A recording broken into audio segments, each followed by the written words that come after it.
الأنبياء وإن الأنبياء لم يورثوا دينارا ولا درهما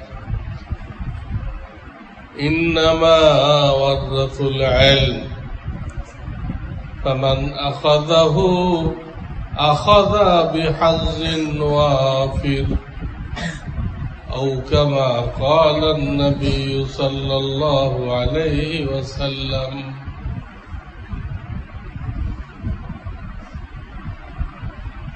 প্রথমে আমি আল্লাহ রাব্বুল আলামিনের শুকরিয়া আদায় করতেছি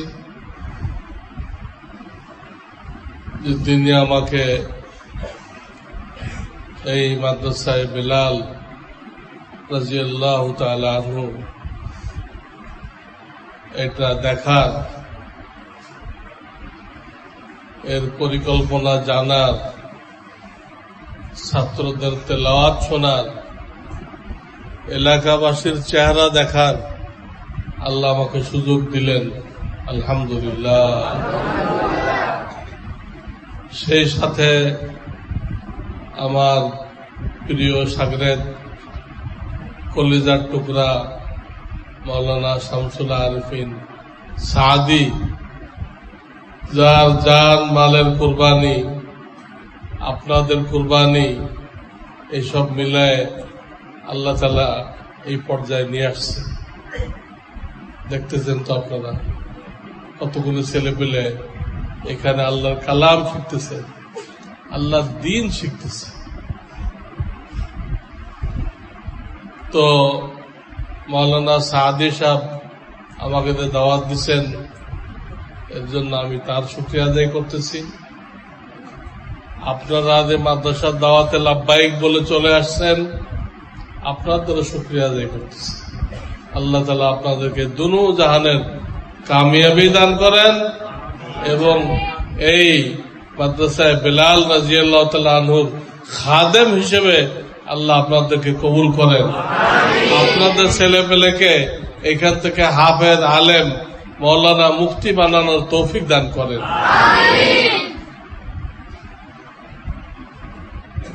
তো যেহেতু বান্দার শুকর আদায় না করলে আল্লাহ তারটা কবুল করে না, যদি কেউ বান্দার শুকর আদায় না করে আর খালি আল্লাহটা করে, আল্লাহ ওটা ফেরত দেন। এই জন্য আমরা কারোর ওসিলায় কোন নেয়ামত পাইলে শুধু আলহামদুলিল্লাহ পড়ব না, ওই ব্যক্তির জন্য কি করব? দোয়া দিব, জাযাকাল্লাহু খায়রান। কি বলবো? জাযাকাল্লাহু খায়রান। তাহলে আল্লাহ কবুল করবেন। এই কথাটা খেয়াল রাখি এবং সর্ব অবস্থায় সকল করব। নামাজ পড়তে তো টাইম লাগে, জোহরের টাইম হইতে হবে না, আসরের টাইম হইতে হবে না, টাইম ছাড়া তো পড়া যায় না। রোজা রাখতে গেলে ফরজ রোজা রমজান আসতে হবে না, নামাজ রোজা করতে টাইম লাগে, কিন্তু এই সবর আর শকরের কোনো টাইম নেই। সবর আর শকরের কি নেই? কোনো টাইম নেই। 24 ঘন্টা 24 ঘন্টা আপনার সামনে বিভিন্ন ঘটনা ঘটতে থাকবে, থাকবে কি না? প্রত্যেকের সামনে বিভিন্ন ঘটনা ঘটবে কি না? কোনটা আপনার চাহিদা মতো, তখন শুকরিয়া। কোনটা আপনার চাহিদার উল্টা, চাইতেছেন একটা, হয়েছে আর একটা, তখন কি? সবর। মনের মতো হলে শুকর, মনের বিরুদ্ধে হলে সবর। বহুত বড় ইবাদত। কোরআনের অনেক আয়াতে আল্লাহ রাব্বুল আলামিন এই শুকর, সবর, ইন্নাল্লাহা মা'আস সাবিরিন, আনিশকুরলি ওয়া লিওয়ালিদাইক, এই সবর আর শুকরের আদেশ দিয়েছে। অনেক বড় ইবাদত।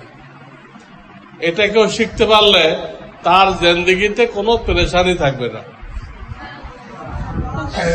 নিয়ামত পাইলে আল্লাহ দিছে, কোন বিপদ হইলে আল্লাহ দিছে, ওই বিপদের পিছনে নিয়ামত আছে। মুসলমানের কোনো বিপদ নেই, যত বিপদ দেখবেন ওর পিছনে কি আছে? বিশাল নিয়ামত আছে। যে নিয়ামতের দিকে তাকাইলে ওই মুসিবতটা কি মনে হবে?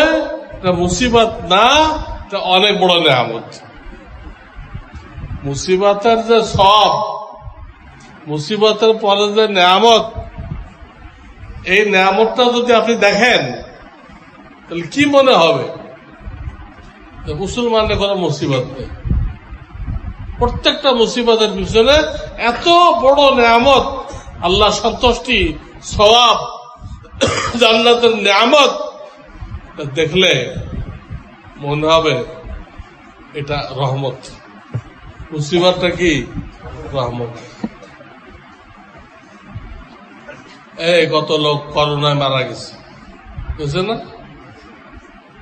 তো দেখলে দুঃখ করে, তার ছেলেও কাছে যায় না, মেয়েও কাছে যায় না।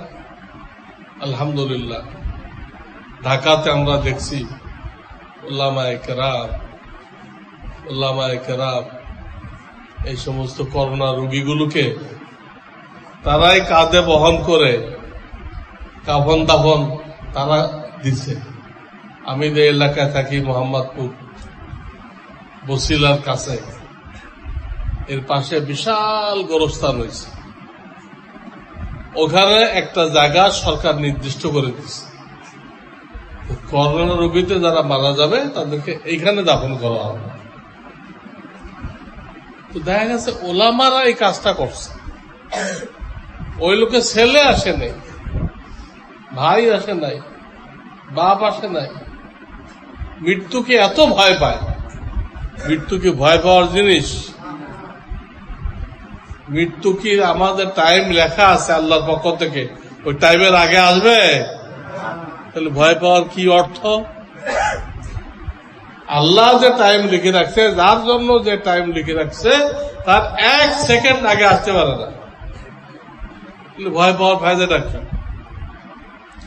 অপর দিক দিয়ে কোরআনও বলতেছে, হাদিসও বলতেছে যে কোন শ্বাসে রোগ নেই, কোন শ্বাসে রোগ নেই।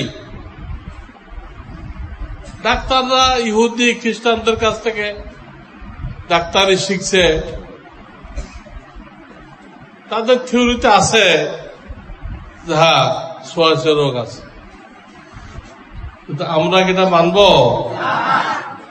আমরা তো কোরআন হাদিসের সাথে যেগুলো মেলে ওইগুলো মানব। কারোর কথা কোরআন হাদিসের সাথে যদি না মেলে, সে যত বড় ব্যক্তি হোক, আমরা তার কথা মানব না। কোরআন বলতেছে কুল্লা ইউসিবানা ইল্লা মা কাতাবাল্লাহু লানা হুয়া মাওলানা ওয়া আলাল্লাহি ফালইয়াতাওয়াক্কালিল মুমিনুন। কোন সওয়াসে নেই। আল্লাহ লিখে রাখলে তোমার হবে, না লিখে রাখলে হবে না। কোন সওয়াসে নেই, কোন সওয়াসে নেই। ভুল কথা। বুখারী শরীফের হাদিস বলতেছে লা আদওয়া ওয়ালা তিয়ারাতা ওয়ালা হামাতা ওয়ালা সাফার। লা আদওয়া মানে কি? আদওয়া মানে কোন সংক্রামক রোগ নেই, কোন শ্বাসের রোগ নেই। লা আদওয়া। একজন সাহাবী প্রশ্ন করলেন, ইয়া রাসূলুল্লাহ, আমি একটু জানতে চাই, অনেক সময় আমাদের একটা উটের খুজলি হয়েছে, খুজলি চুলকানি, তার পাশে 8টা উট যখন আসে ওইটাও দেখা যায় হয়ে যায়, খুজলি হয়ে যায়। তাতে তো বাহ্যিক ভাবে মনে হয় ছোঁয়াশে আছে। ওই সাহাবী জানতে চাইলেন, তর্ক করতে আসে নাই। আলেমের সাথে কোনোদিনও তর্ক করার জন্য আসবেন না, আসবেন জানতে এটা কোরআন হাদিস কি বলে। উনি জানতে, জানার জন্য প্রশ্ন করছে যে একটা চুলকানি হয়েছে, এটার পাশে যেটা আছে ওটারও হয়, তো মনে হইতেছে ছোঁয়াশে আছে। নবীজি তাকে পাল্টা প্রশ্ন করলেন, প্রথমটা কিভাবে হয়েছে? এটা না ওর কাছে গেছিল, ওটা কোথায় গেছিল? আল্লাহর হুকুমে। ওইটা যদি আল্লাহর হুকুম হয়ে থাকে, দ্বিতীয়টা কি আল্লাহর হুকুমে। কথা বুঝছে? প্রশ্ন হয়েছে, আল্লাহর নবী জবাবও দিছে। এই কথাগুলো যারা জানে তারা কিন্তু পরেশান হয় নাই। করোনার জামানায় তারা কোনো পরেশান হয় নাই, ফ্রি ঘোরাফেরা করছে। আল্লাহ লিখে রাখলে হবে, না হয় হবে না। আর যারা জানে না তারা ভয়তে দরজা বন্ধ করে বসে রয়েছে, ভয়তে দরজা বন্ধ করে বসে রয়েছে। কোন লোক কাছে আসতে দেয় নাই, সে কারোর সাথে মুসাফাও করে নাই, নামাজে 3 হাত দূরে দাঁড়াইবে আর বারবার হাত ধুইছে। এগুলো বিশ্ব স্বাস্থ্য সংস্থা, ইহুদিদের আখড়া, তারা এত বেশি প্রচার করছে তা আমাদের দিলে বসাই দিছে যে সংক্রামক আছে। কোরআন হাদিস বলতে নেই, ওরা প্রচার করে বসাই দিচ্ছে কি আছে। এতে আমাদের ঈমান নষ্ট হয়ে গেল, ঈমান নষ্ট হয়ে গেল। আর একদিক দিয়ে তাদের ফর্মুলা, বারবার হাত দাও আর বারবার হাত দাও। আল্লাহ নবী তো খালি হাত ধোয়া না, হাত ধুইতে কইছে, কুলি করতে কইছে, নাক ধুইতে কইছে, সারা চেহারা ধুইতে কইছে। তোমরা কি শিখাইবা? তোমাদের থেকে অনেক ভালো জিনিস আমার নবী আগে তো শিখাই গেছে। কি শিখাইবা? আমরা কতবার হাত ধুই, কতবার উজু করি, আর তারা আমাদের নামাজও নষ্ট করছে। ফাঁক ফাঁক হয়ে দাঁড়াইতে হবে। আর এত ফাঁক হলে কি নামাজ হয় নাকি? আবার মুখে ঠুসি লাগাইতে হবে। ঠুসি আপনারা বুঝেন? কারে লাগায়? গরুরে। গরুরে ঠুসি লাগায় কেন? আর একজনের ধান না খাওয়া যায়। আমরা কি গরু নাকি? আমরা কারো ধান খাই বলতেছি? আমাদের লাগানো হয়েছে কেন? হ্যাঁ, এই ঠুসি লাগানো হয়েছে কেন? বেকার কথা। এতে একটা সমস্যা আছে। আপনি আমি যে শ্বাসটা ছাড়তেছি এটা কিন্তু মারাত্মক দূষিত। আর যারা নিচ্ছি অক্সিজেন সারা বডিতে সার্কুলেশন হইতেছে। ব্রেন যদি 1 মিনিট অক্সিজেন না পায় তাহলে আমরা বেহুশ হয়ে যাব, মারাও যেতে পারে। তো যারা ছাড়তেছে এটা বিষাক্ত। তো সবসময় ঠুসি দিয়ে রাখলে যেটা আপনি ছাড়তেছেন ওটা আবার নিচ্ছেন, যেটা ছাড়তেছেন ওটা আবার নিচ্ছেন। তাহলে কি হলো? এই দূষিত শ্বাস আবার ভিতরে গেল, আপনার লাংস, ফুসফুস নষ্ট হয়ে যাবে। আর একটা ক্ষতি হলো, আল্লাহর নবী বলছেন যে তোমরা মুখ ঢেকে নামাজ পড়বা না। হাদিসে পরিষ্কার বলা হয়েছে মুখ ঢেকে নামাজ পড়বা না। এই ইহুদিরা আমাদের স্বাস্থ্য রক্ষার নামে ঈমান নষ্ট করছে, আর মুখ ঢেকে নামাজ পড়তে কইছে, আবার কাতার ফাঁক ফাঁক করে দাঁড়াইতে কইছে, এটা কয়ে নামাজও নষ্ট করছে, ইমানও নষ্ট করছে, নামাজও নষ্ট করছে। কিন্তু আমি আল্লাহর মেহরবানি, আমি খিলগাঁও এক মসজিদে জুমা পড়াই, পয়লা দিতে বলছি তা ইহুদিদের ষড়যন্ত্র, এর দ্বারা আমাদের ইমান আমলের ক্ষতি করবে, ইমান আমলের ক্ষতি করবে। প্রথম দিন তো বলে আসছে, তাই হল।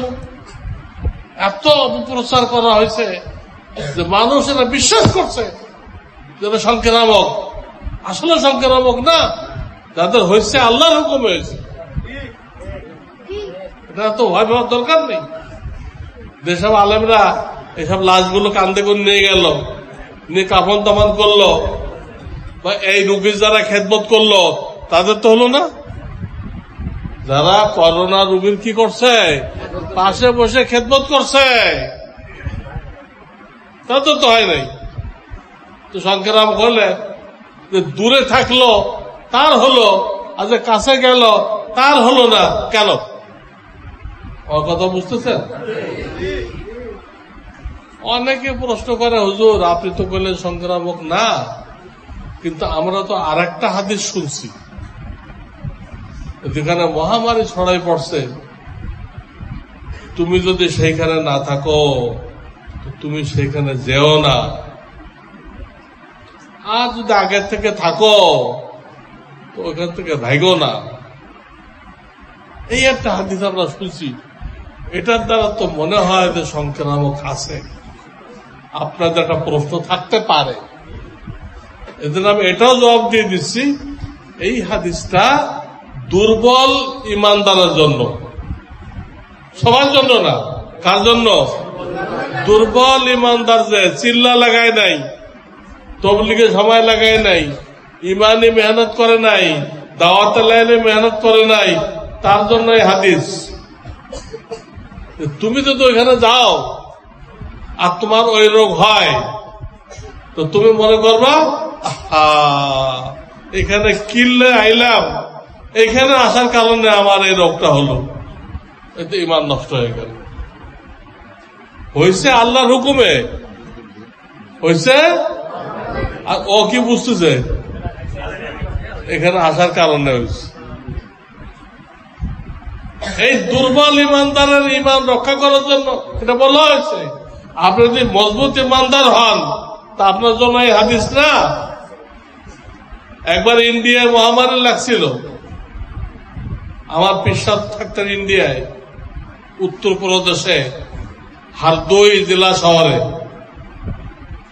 এই মহামারীর জামানায় আমরা হুজুর কাছে ফোন করলাম, হুজুর আমরা 10-12 জন আলেম আপনার খেদমতে আসতে চাই।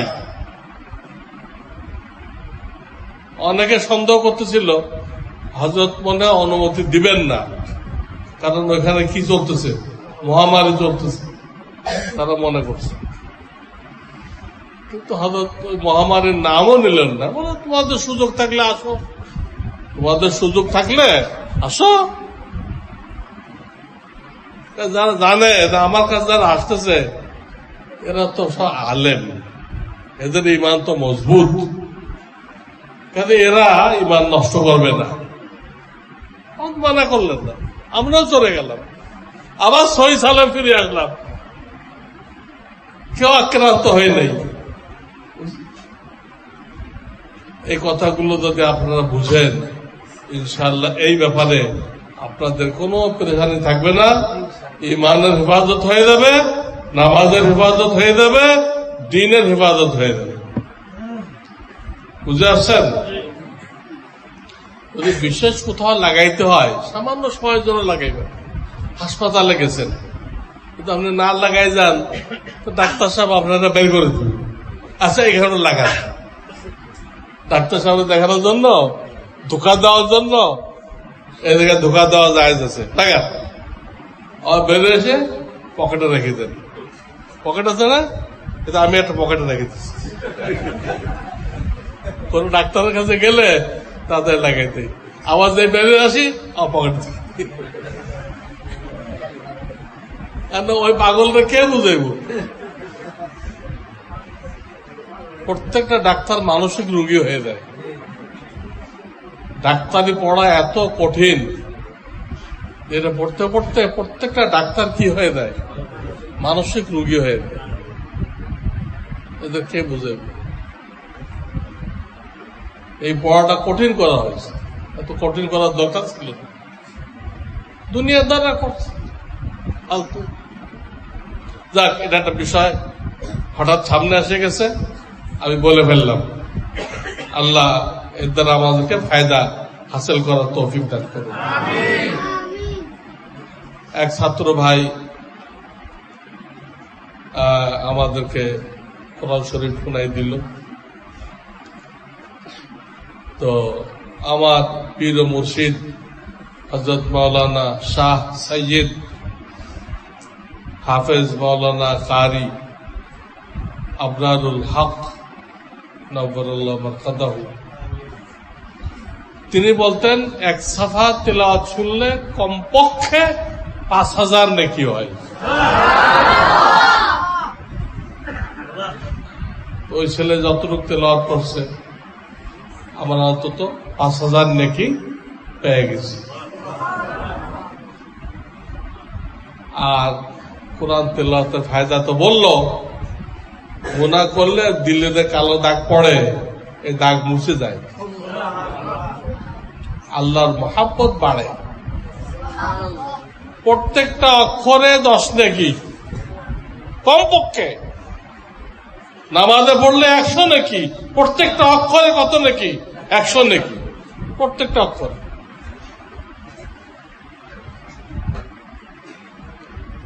আগের যুগে মওদুদী সাহেব বলছিলেন অর্থ না বুঝে পড়লে সওয়াব হবে না, কিন্তু এর কোন হাদিস নেই। এর কোন মওদুদী সাহেব যে কথাটা বলছে অর্থ না বুঝে পড়লে সওয়াব হবে না, এর কোন হাদিস আছে? মান করা হারফাম মিন কিতাবিল্লাহ ফালাহু হাসানা ওয়াল হাসানাতু বিআশরি আমসালিহা। অর্থ বোঝার কথা নেই, অর্থ বোঝার চেষ্টা করতে হবে, তাফসীর মাহফিল শুনতে হবে, কিন্তু সবটা ওর উপর নির্ভর করে না।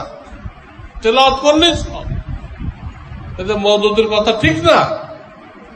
আর আমাদের জামানায় এই কথাটা বলতেছে মাওলানা সাদ সাহেব, আল্লাহ ওনাকে সঠিক পথ নসিব করেন।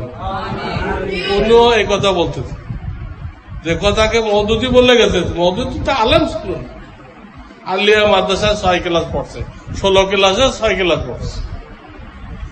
পরে বাপ মারা গেছে, গরিব মানুষ ছিল, আর পড়তে পারে নাই, একটা পত্রিকায় চাকরি নিচ্ছে।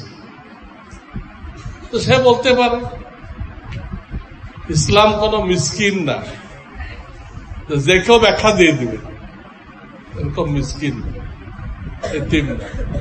আল্লাহ তাআলা হার যুগে হাজার হাজার লক্ষ লক্ষ লোক তৈরি করছেন, যারা তাদের জীবন এই কোরআন হাদিস বোঝার জন্য উৎসর্গ করছে, অর্থ করে দিচ্ছে। আল্লাহ এদেরকে কর্তৃপক্ষ বানাইছে, এরা ফতোয়া দিবে। 16 ক্লাসে 6 ক্লাস পড়ে ফতোয়া দেওয়া চলবে না। কোরআন না বুঝে পড়লে গুনাহ হবে, মওদুদী সাহেব বলছে। আর এখন সাদ সাহেব বলতেছে এগুলো ফতোয়া সহি না। অর্থ বুঝতে চেষ্টা করেন, ঘরে মাআরিফুল কোরআন রাখেন, বাংলার তাফসীরে মাআরিফুল কোরআন আছে না, রাখেন, কিন্তু তেলাওয়াত করেন। তেলাওয়াতকে সহি করার জন্য মাওলানার কাছে আবেদন জানান যে আমরা আসবো বিকালে বা সন্ধ্যায়, আমাদেরকে একটু সহি করে দিবেন একজন হুজুরদের। আপনারা এই মহল্লায় যারা আছেন তারা যে কয়েকজন পারেন আসবেন, আসরের পরে হোক, মাগরিবের পরে হোক, ইশার পরে হোক, এখানে আপনাদেরকে সহি করে দেওয়া হবে। আমি যে মাদ্রাসা আছি সেই মাদ্রাসায় 1700 ছাত্র, তারা তো পড়তে আছে আলহামদুলিল্লাহ। আমরা মহল্লাবাসীকে জমা করছি, তাদেরকে ফজরের পরে প্রত্যেক দিন কোরআন শরীফ শেখানো হয়, প্রত্যেক দিন। তাদেরকে বলে দিছি আপনাদের বিবিদেরকে মা বোনদেরকে কোন একটা বাসায় জড়ো করেন, আমরা একটা উস্তাদের বিবি পাঠাই দিব, সে উস্তাদের বিবি আপনাদের বিবিদেরকে মাদেরকে মেয়েদেরকে তালিম দিবে। একটা মাদ্রাসা মানে ওই দেশ বিদেশে ছাত্র এসে পড়বে তা না, মহল্লার পুরুষরাও পড়বে, আর উস্তাদদের বিবিদের কাছে মহল্লার মহিলারাও পড়বে। মহিলার যেসব ছেলেমেলে স্কুলে পড়ে তারাও এক টাইম পড়বে। পুরা মহল্লার লোক ওই মাদ্রাসার ছাত্র, পুরা মহল্লার লোক কি ওই মাদ্রাসার ছাত্র। অনেক মাদ্রাসা হলো শেখায় না, আর মহল্লা হল্লা উল্টাপাল্টা করে, আর কয় আল্লাহর নিচে অন্ধকার থাকে। আরে তুমি শিখাইছো কিছু? ফালতু কথা কইতেছ, আল্লাহর নিচে অন্ধকার। তুই মহল্লাবাসীকে কিছু দিছ? তাদেরকে 3 গ্রুপ শিখাইতে হবে। বয়স্কদের এক গ্রুপ, যারা স্কুলে পড়ে তাদের আর এক গ্রুপ, মহিলাদের আর এক গ্রুপ। এই ব্যবস্থা নিতে হবে। প্রত্যেক মাদ্রাসা আল্লাহদের দায়িত্ব, শুধু ছাত্র পড়ানো না। আমি আশা করি এখানে ব্যবস্থা থাকলে ভালো, না পর্যায়ক্রমে এখানেও ব্যবস্থা নেওয়া হবে। মাদ্রাসা শুধু বাচ্চা পড়ানোর নাম না, সবাইকে পড়ানোর নাম। বাচ্চাদের থেকে আপনাদের পড়ানো জরুরি, এদের টাইম আছে অনেক। আপনাদের দাড়ি পেকে গেছে। দাড়ি পাকা মানে কি? দাড়ি পাকা মানে আল্লাহর জমিনের ফসল পেকে গেছে। আল্লাহর জমিনের ফসল পেকে গেছে, এখন মালিক যে কোনো সময় কেটে নেবে। দাড়ি পাকার কি অর্থ? আল্লাহর জমিনের ফসল, আল্লাহর জমিনে ফসল লাগাইছে, এই ফসল পেকে গেছে। পেকে গেলে কে রাখে নাকি? কেটে নেবে। তারা তালেব ইলম হয়ে মরবে না? তালেব ইলম হয়ে মরলে সব গুনাহ মাফ, সব গুনাহ মাফ, কোনো গুনাহ থাকবে না।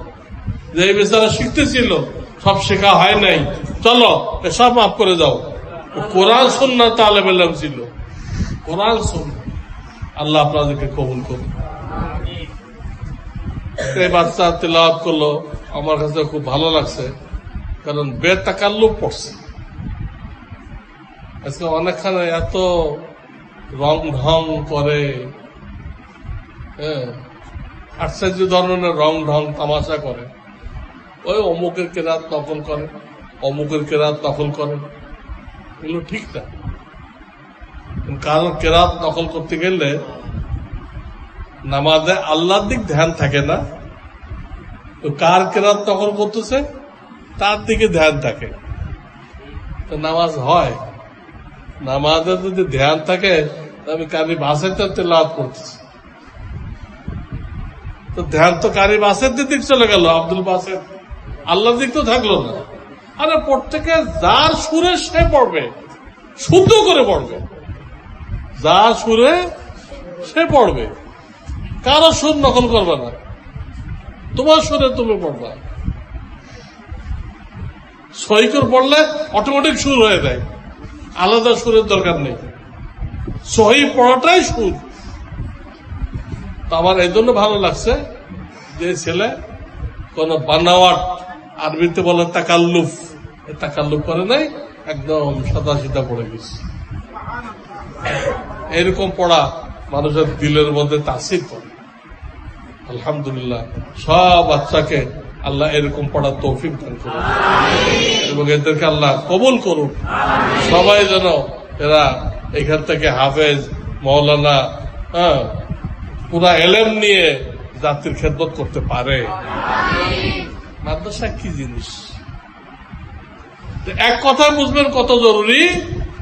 নবীজি 13 বছর মক্কায় ছিলেন, তখন একটা মাদ্রাসা বানাইছিলেন, তার নাম মাদ্রাসায় দারে আরকাম। মাদ্রাসায় দারে আরকাম 13 বছরের মাথায় হিজরত করে মদিনায় গেলেন। তখন তিনি মসজিদে নববীর চত্বরে বারান্দায় একটা মাদ্রাসা করলেন। ওটার নাম হলো মাদ্রাসাতুস সুফা। সুফা মানে বারান্দা, বারান্দার মাদ্রাসা। এখনো চিহ্ন আছে, যে দেখেন ওই জায়গাটা আলাদা করে রাখছে। তাহলে নবীজি মক্কায় মাদ্রাসা করলেন, মদিনাও মাদ্রাসা করলেন। যদি এটা জরুরি না হতো তাহলে নবীজি করতেন? করতেন? করতেন। নবীজির এই কাজটাই দলিল যে এটা খুব জরুরি। এটা ছাড়া আমরা মানুষ হইতে পারবো না, দোপায়া জানোয়ার হইতে পারবো, আবু জাহেল হইতে পারবো, কিন্তু কি হইতে পারবো না? মানুষ হইতে পারবো না।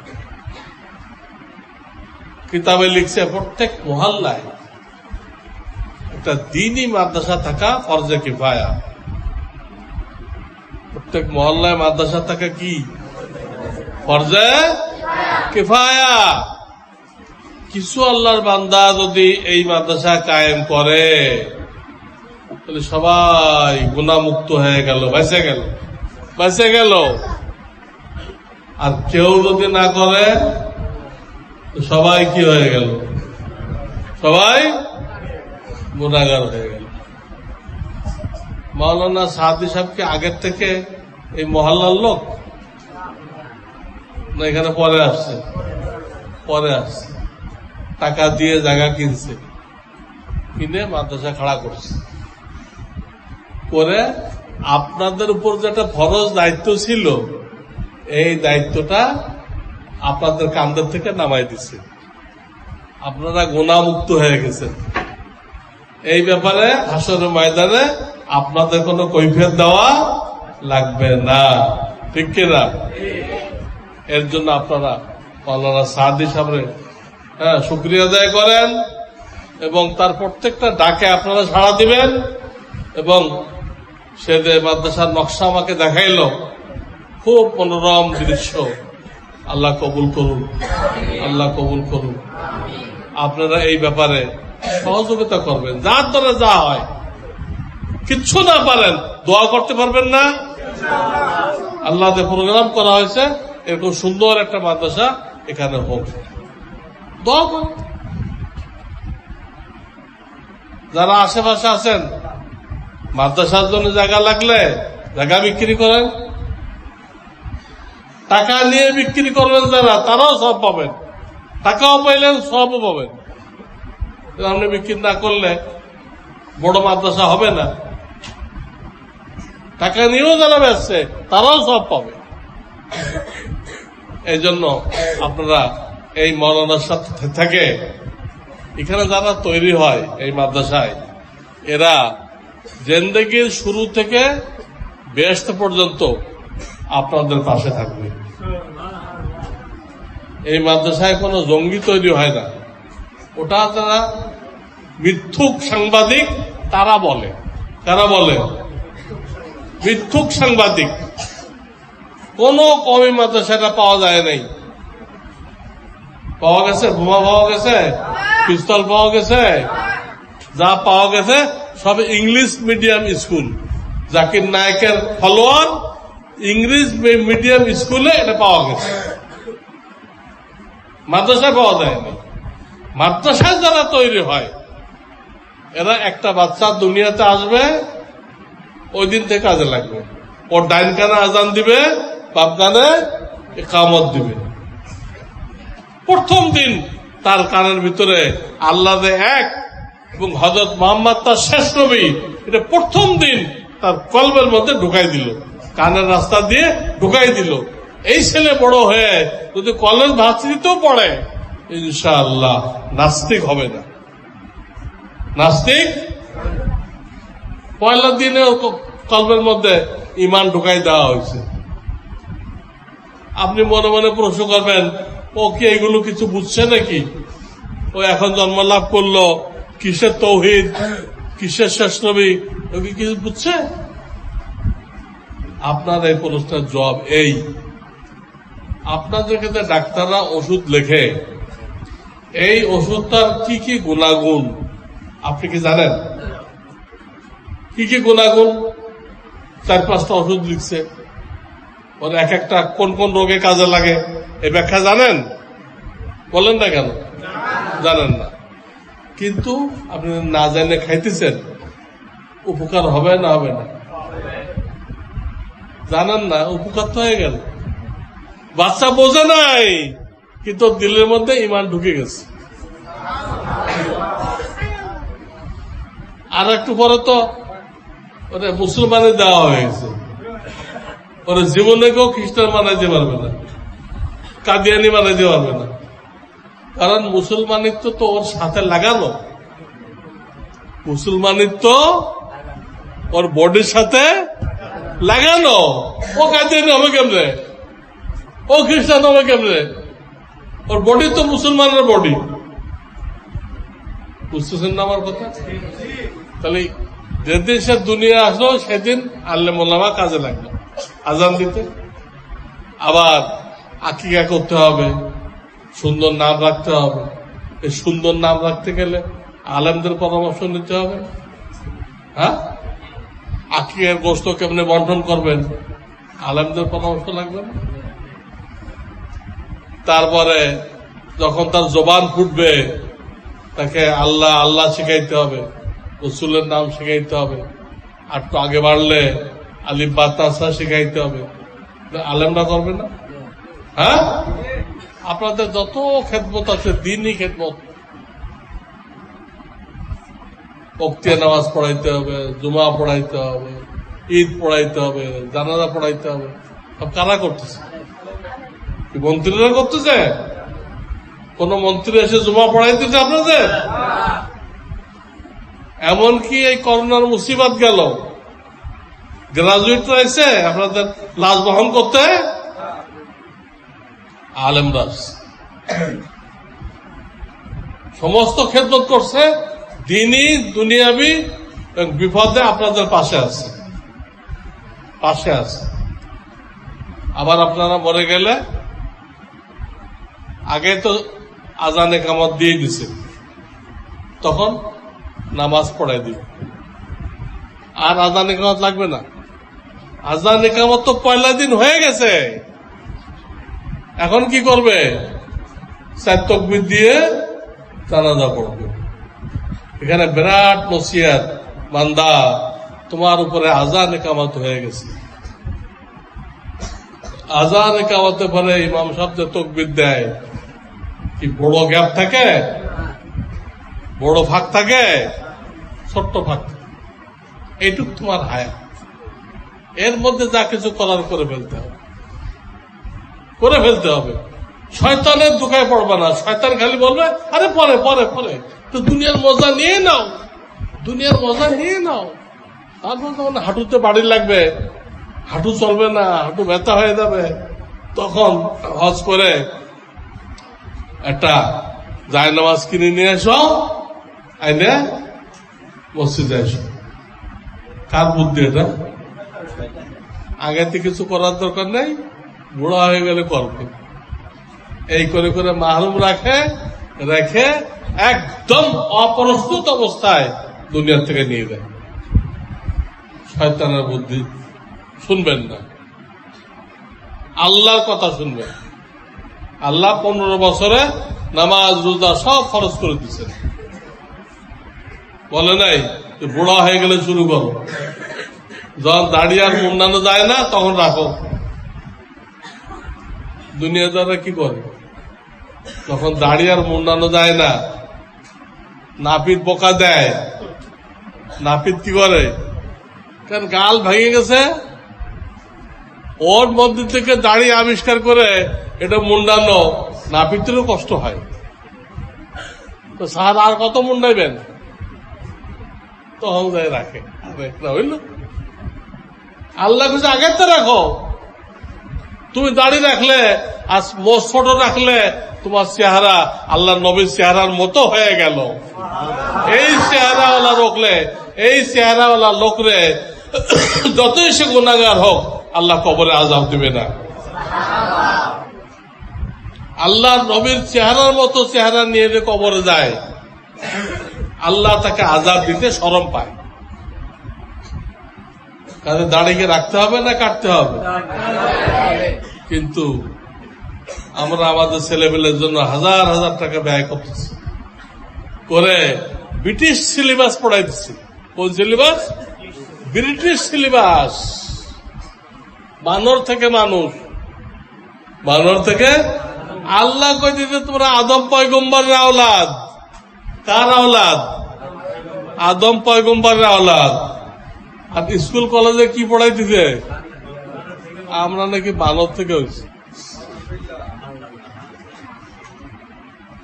বলতেছে ক লেজ, কলেজ মানে ক আমার কি হয়ে গেছে, লেজ হয়ে গেছে, আমি এখন বানর হয়ে গেছি। এই শিকারের জন্য লাখ লাখ টাকা ব্যয় করতেছি, কিন্তু আমার এই ছেলে কারে বলে ইমান তাও জানে না, কারে বলে আমল তাও জানে না, চায়ের কাপটা ডাইনাতে ধরতে হবে না বামাতে ধরতে হবে তাও জানে না। হ্যাঁ, দাড়িটা কি রাখতে হবে না সাফ করে ফেলতে হবে? আমাদের ছেলেরা জানে না, স্কুল কলেজে পড়ে না, জানে দাড়ি কাটলে কি অসুবিধা? দুটো অসুবিধা। দাড়ি কাটলে কটা অসুবিধা? একটা হলো সেই পুরুষের চেহারা মহিলাদের মতো হয়ে যায়। কার মতো?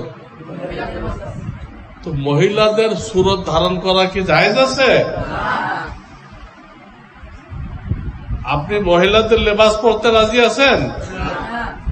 জুমার দিন আপনার জামা শুকায় নাই, আমাদের টাইম হয়ে গেছে, জামা শুকায় নাই, কি করবেন? এখন কি বিবি সাহেবের ছেলে অটটা পরে কামিজটা গায়ে দিয়ে ওড়নাটা মাথায় দিয়ে জুমার নামাজ পড়তে আসবেন? বিবি সাহেবের লেবাস পড়তে রাজি হইলেন না, চেহারা বানাতে রাজি হলেন কেন? বিবি সাহেবের চেহারা বানালেন কেন? হ্যাঁ,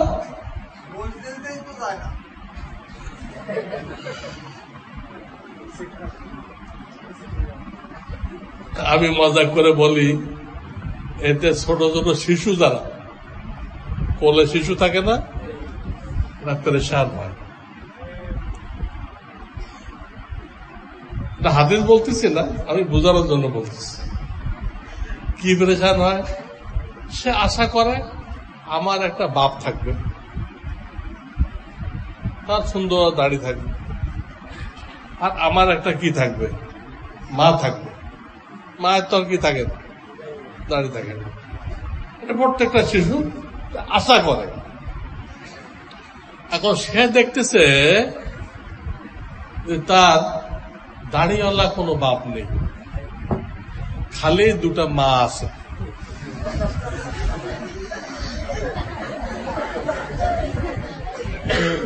দাড়িওয়ালা কোনো বাপ নেই, খালি কি আছে, দুটো মা আছে। পরেশান হয়ে আল্লাহ আমি এতিম হয়ে গেলাম। পরেশান করবেন না।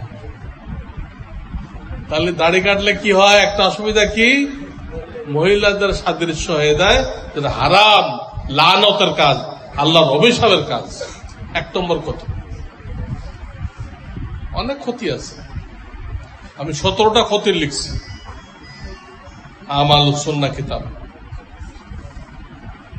আর একটা বড় ক্ষতি হলো যে দাড়ি কাটলে এক মুষ্টির থেকে যদি ছোট করেন, ওটাও কিন্তু কাটার হুকুম। এক মুষ্টি মানে 4 আঙ্গুল, 4 আঙ্গুল থেকে যদি ছোট করেন, আপনার দাড়ি বড় হয়, তারপরও 4 আঙ্গুল থেকে আপনার নিজের হাতে 4 আঙ্গুল ছোট করলেন, এটা হারাম।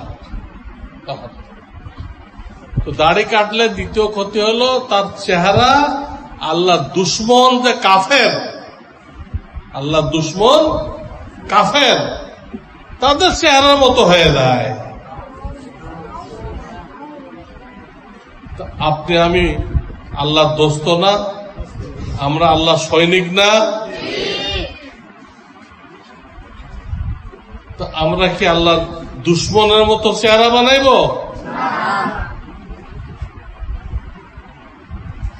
বাংলাদেশের সৈনিক যদি পাকিস্তানের সৈনিকের লেবাস পরে তার চাকরি থাকবে?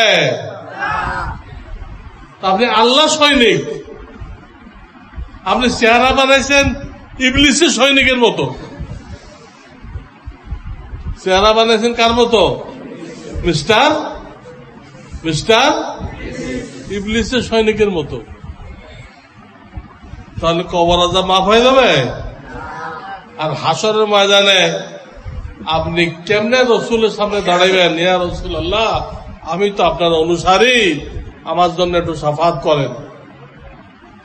তো রাসূলুল্লাহ বলল, তুমি আমার অনুসারী, তো তোমার দাড়ি কোথায়? তুমি দাবি করতেছো তুমি আমার অনুসারী, অনুসারী হলে আমার সাথে মিল থাকতে হবে না? আমার দাড়ি আছে, আমার ছোট মোষ আছে, তোমার কই? তাহলে কোন মুখ নিয়ে হাসরের ময়দানে আপনি নবীদের শাফাত চাইবেন?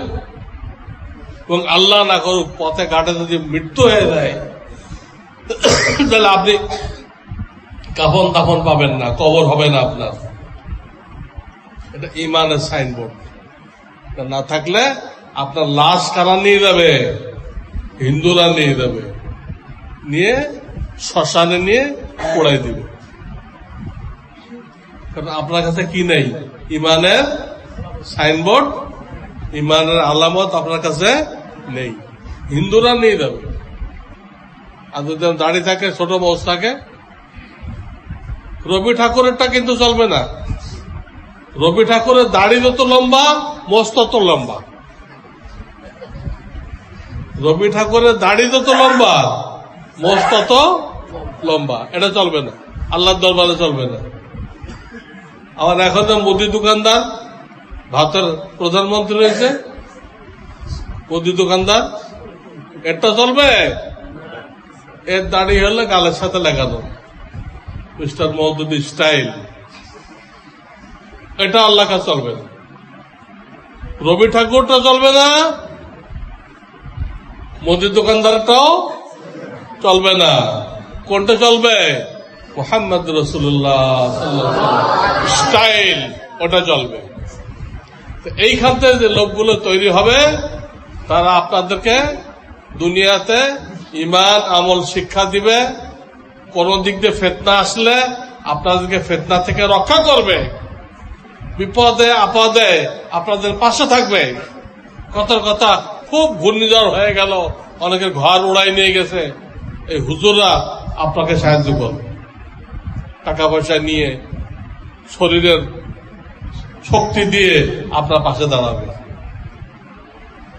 আবার হাসরের ময়দানে যেদিন বাপ মা পর্যন্ত পরিচয় দিবে না আপনাকে, আপনার বাপ আপনার পরিচয় দিবে না, আপনার ছেলে মেয়ে আপনার পরিচয় দিবে না, আপনার বিবি আপনার পরিচয় দিবে না, ওই দিন আপনি যে হক্কানি আলেমের সাথে মহব্বত রাখতেন, যে হক্কানি আলেমের সাথে মহব্বত রাখতেন, তাকে আল্লাহ তাআলা শাফাত করার অনুমতি দিবেন। তোমার সাথে কারা মহব্বত রাখত? তুমি সেই কটা টিকিট নাও, জান্নাতের টিকিট নাও, নিয়ে ওদেরকে দাও, দিয়ে তোমার কাফেলায় ভর্তি করে বেহেশতে নিয়ে দাও। বেহেশতে একা একা কেউ যাবে না, একা একা যাওয়ার কোন সিস্টেম নেই। বেহেশতে যাওয়ার সিস্টেম হলো ফাদখুলি ফি ইবাদি ফাদখুলি জান্নাতি, আমার খাস বান্দাদের কাতারে আসো, তাদের সাথে মিলে কি করো? জান্নাতে যাও। সেদিন এই হুজুররা আপনাদের কাজে লাগবে, আপনাদের জন্য শাফাত করবে। যাদের জন্য জাহান্নাম ওয়াজিব হয়ে গেছে, দোজখ কি হয়ে গেছে? ওয়াজিব হয়ে গেছে, তারা আপনাদের কাজে লাগবে সেদিন। তাহলে এই হুজুররা দুনিয়া তো কাজে লাগলো, তারা আপনাদের জন্য ডেইলি দোয়া হইতেছে না? যারা মরে গেছে, যারা জিন্দা আছে, সবার জন্য এই মাদ্রাসায় দোয়া হইতেছে না? এখানে হেফজখানা আছে, ডেইলি খতম হয়, যারা জিন্দা তাদের জন্য দোয়া হইতেছে, যারা মরে গেছে তাদের জন্য দোয়া হইতেছে। এই দোয়ার ওসিলায় তাদের কবর আযাব মাফ হয়ে যেতেছে। দুনিয়াও লাভবান হইলেন, কবরেও লাভবান হইলেন, হাসরের ময়দানে তারা শাফাআত করে আপনাদেরকে কোথায় নিয়ে গেল? জান্নাতে নিয়ে গেল। এই লাভগুলো কি স্কুল কলেজ দিয়ে হবে? স্কুল কলেজের সিলেবাস আসছে লন্ডন থেকে, খ্রিস্টানদের পক্ষ থেকে। আর এই মাদ্রাসার সিলেবাস আছে 7 আসমানের উপরে আরশ। 7 আসমানের উপর কি? আরশ। আরশের উপরে কি? কুরসি। পড়েন না আয়াতুল কুরসি? কুরসি মানে চেয়ার, ওটা আল্লাহর চেয়ার। আয়াতুল কুরসি, ওয়াসিআ কুরসিয়ুহুস সামাওয়াতি ওয়াল আরদ। সেই আরশ কুরসি থেকে এই মাদ্রাসার সিলেবাস আসছে। কোনটা দামি? খ্রিস্টানদেরটা দামি না আল্লাহটা দামি? অথচ খ্রিস্টান আল্লাহর দুশ্মন, তারা এইটাকে শিখাই দিয়ে গেছে ফকিরা বিদ্যা। কি শিখাই দিয়ে গেছে? আল্লাহটা পড়লে ফকিরা, আর আল্লাহর দুশ্মনেরটা পড়লে এটা ধনী। খাটায়, কথাটা খাটায়। আল্লাহ কোরআনে কি বলছেন? আনতুমুল ফুকারা ওয়া নাহনুল আগনিয়া। আল্লাহ কোরআনে বলছেন তোমরা সব ফকির, তোমরা সব কি? ফকির। আল্লাহ কোরআনে বলছেন ওয়া নাহনুল আগনিয়া, আমি ধনী। আল্লাহ নিজে করতেছেন। আল্লাহ যে ধনী হয় তো তার সিলেবাসটা কি? ধনী।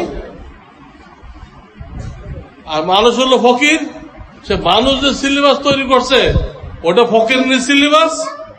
ওটা কি? ফকিরনি সিলেবাস। ওইটা কত মূল্যবান মনে করবেন না।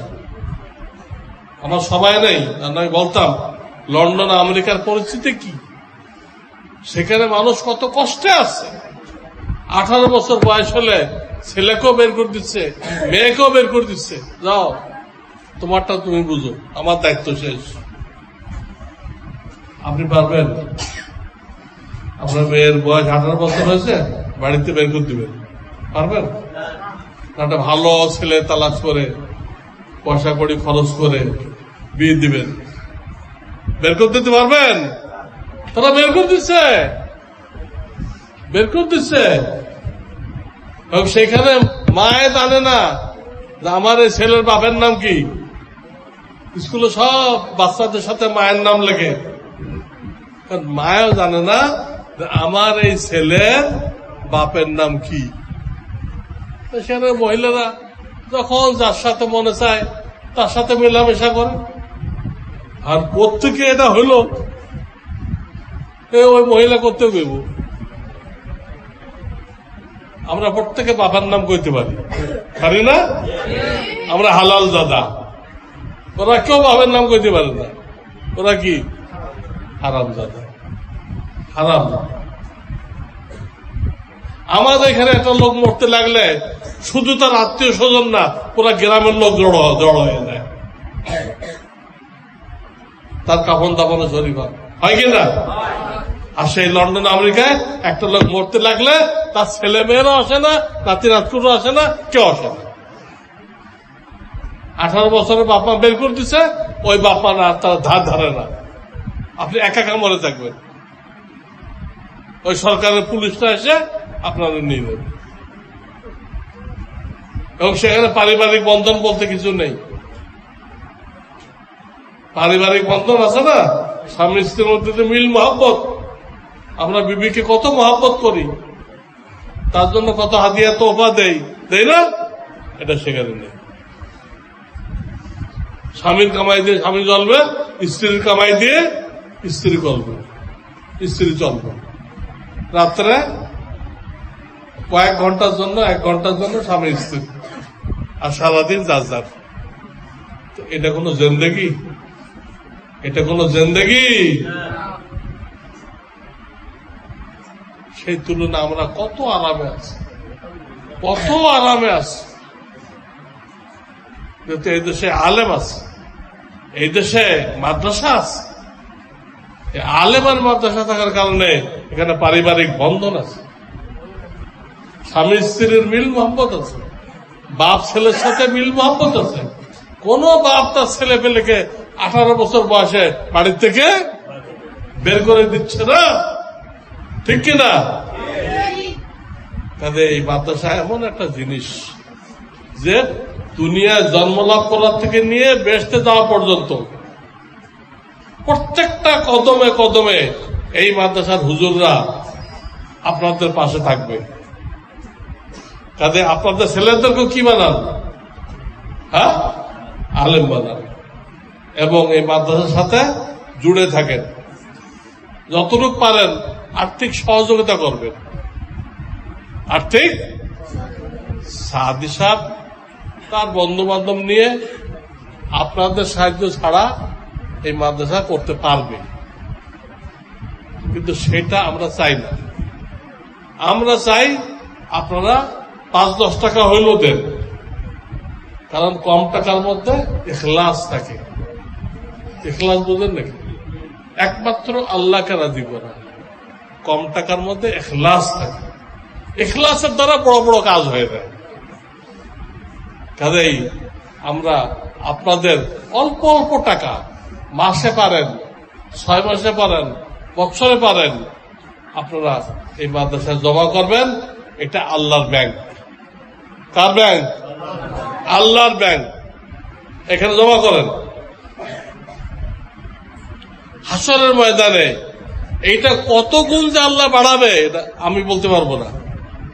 আল্লাহ কোরআনে কইছেন বেগয়রে হিসাব, আমি এত গুণ বাড়াইব তোমাদের দুনিয়ার কোন মেশিনে সেই হিসাব আসবে না, এত গুণ বাড়াবো।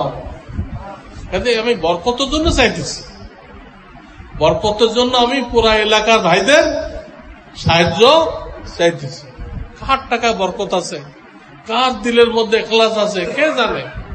ওই তার এখলাসের বদলে তারা যে মাস্টার প্ল্যান করে রাখছে, আল্লাহ সমস্ত মাস্টার প্ল্যান কি করে দেবে? বাস্তবায়ন করে দেবে। এখানে হাজার হাজার ছাত্র পড়বে, আলেম হবে, তারা পুরো বাংলাদেশে ছড়াই পড়বে, তারাও মাদ্রাসা করবে, তারা তবলিগ করবে, তারা দুনিয়া ছড়াই পড়বে। আপনারা ওর মধ্যে শরীক হয়ে গেলেন। কাজে মাদ্রাসা কি এক তো আল্লাহর ওলি তৈরি করার কারখানা, নায়েবে রসুল তৈরি করার কারখানা, এবং এটা আল্লাহর ব্যাংক। এটা কি? আল্লাহর ব্যাংক। এই ব্যাংকে জমা রাখবে। দুনিয়ার ব্যাংক তো 10 গুণ দেয়, আল্লাহ 10 গুণ দিবে না, কোটি কোটি গুণ দিবে, কোটি কোটি গুণ দিবে। কবে? কিয়ামতের ময়দানে, যেদিন কেউ পরিচয় দিবে না, আল্লাহ ওই দিন আপনার যা এখানে জমা করছেন সব ফেরত দিবে, সব ফেরত দিবে। আপনি এই আশা করেন না আমি মরে গেলে আমার বিবি, আমার ছেলে পেলে আমার জন্য কত যে দান খয়রাত করবে, এই চিন্তা করেন না। আপনারটা আপনি করে যান, নিজে হাতে করে যান। কারণ আল্লাহ কোরআনে একটা আদেশ দিচ্ছেন, ওয়ালা তানসা নাসিবাকা মিনাদ দুনিয়া। কারুনের কিসসা আছে না কোরআন শরীফে? আছে কারুনের, ওই কিসসার মধ্যে আছে ওয়ালা তানসা নাসিবাকা মিনাদ দুনিয়া। তোমাকে যে দুনিয়া দেওয়া হয়েছে এর মধ্যে তোমার অংশ আছে, তোমার বিবির আছে, তোমার ছেলে মেয়ের আছে, সবার আছে। তোমার অংশটা তুমি সাথে করে নিয়ে আসতে ভুল করবা না। আল্লাহ কি বলতেছে? তোমার অংশটা রেখে আসবা না দুনিয়ায়, তোমার অংশটা সাথে করে নিয়ে আসবা। কেমনে নিবেন? কি 1 বস্তা টাকা কবরে আপনার লাশের পাশে দিয়ে দিবে? এটা সাথে নেওয়ার তরিকা? হ্যাঁ, না। এটা সাথে নেওয়ার তরিকা হলো এই মাদ্রাসায় দান খয়রাত। এখানে বিশাল মসজিদ হইতেছে, 5 তলা মসজিদ হইতেছে, সেই মসজিদের জন্য দান খয়রাত করা, পুরা কমপ্লেক্সের জন্য দান খয়রাত করা, এটা হলো আপনার সাথে করে নিয়ে গেলেন। আল্লাহ তাআলা আপনাদের সকলকে কবুল করুন এবং মৃত্যু পর্যন্ত এই মাদ্রাসার সাথে জুড়ে থাকার, এই মাদ্রাসার খাদেম হওয়ার তৌফিক দান করেন এবং মাওলানা সাহাদী সাহেব সহ যারা তার সহকর্মী আছে, ছাত্র ভাইরা আছে, সবাইকে আল্লাহ কবুল করুক। কারণ একটা ছাত্র যেন মাহরুম না যায়, সবাই দিনের খাদেম হয়ে বের হয়। আমি আল্লাহর দরবারে এই আশা রেখে আমার বয়ান শেষ করতেছি। ওয়া আখিরু দাওয়ানা আনিল হামদুলিল্লাহি রাব্বিল আলামিন।